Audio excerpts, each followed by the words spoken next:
Pag ganitong panahon, ang ibang nalalamigan ay halos hindi na naliligo or natatakot sa lamig, di ba?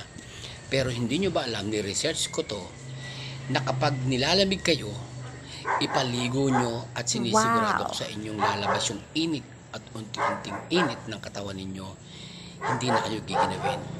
Kaya much better kapag ganitong panahon, kapag giniginaw ka, maligo ka.